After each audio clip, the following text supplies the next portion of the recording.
Бирге чай ичип жүргөн балдар эмне үчүн билбейт? Муну түндө сап чыгып өлтүргөн эмне үчүн жандагылар билбейт? Бүгүн Бишкектеги 702 аскер бөлүгүндө өз жанын кыйган жоокердин сөгү жерге берилди. Ал Ош облусуна караштуу Өзгөн районунун тургуну эле. Жакындары баланын өзүн өзү асып алганына ишенбей турушат. Менин ойлогон оюм боюнча бул бала ошолордун туура эмес кылган ишин билген. Себеби бул бала дайыма чындыкты сүйлөгөн, адамдан коркпой бетке сүйлөгөн, ушунчалык башкача бир бала болчу. Ошону байкап калган. Же болбосо мындан бир башка бир нерсе катуу талап кылгандагы бул баш бербей койгон. Анан уруп өлтүрүп койгон деп ойлоймун мен. Ушуну суранам, урматтуу Садыр Жапаров.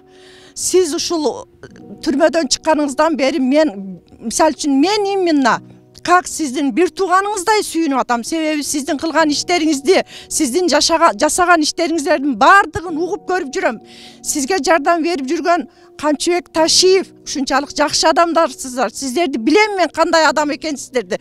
Сиздер жалаң элим, жерим деп элге кызмат кылган, элим деген адамдарсыздар. Текшерип ушуну акыйкаттыгын, шунун чындыгын билип бериңиздер. Бул баланы кандай мээнет менен чоңойткан ата энеси. Ушинтип эле балам армияга барып кызмат кылып келсин, жакшы нерселерди үйрөнүп келсин деп жөнөтсө, анан ар бир эле панданын баласы 3 ай 4 ай кызмат кылбай кел өлүп келе берсе жакшы болобу? Бул эмне деген? Маркум Бексултан Адылбек уулу болгону 22 жашта болчу. Ал жакшы жумушка орношуу үчүн өз каалоосу менен аскерге кеткен. 3 айдан соң ал суицидке барганы тууралуу үй бүлөсүнө кабар келип олтурат.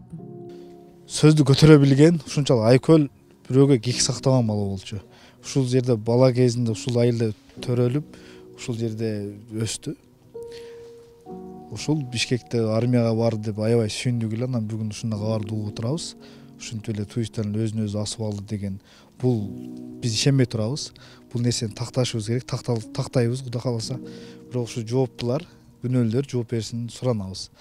Жоокердин сөөгү 21 декабрь күнү саат 05:45 чамасында аскер бөлүктүн буюмтайым сактаган кампасынан асылып турган абалда табылган. Учурда окуяга байланыштуу иликтөө иштери башталганы маалымдалды. Окуя боюнча кечээ күнү эртең мененки 5:45 чамасында жоокердин астына алган абалында табылган да.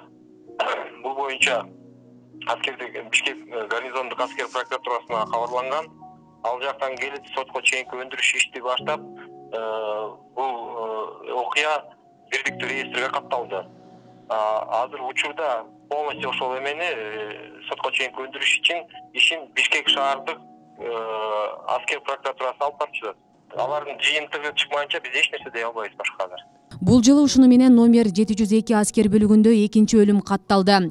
Февраль айынын башында да ички аскерлерде бир суицид фактысы катталган. Интернеттен алынган маалыматтарга караганда Кыргызстанда аскер кызматында каза болгон жарандардын 70% өз өмүрүнө кол салары айтылат.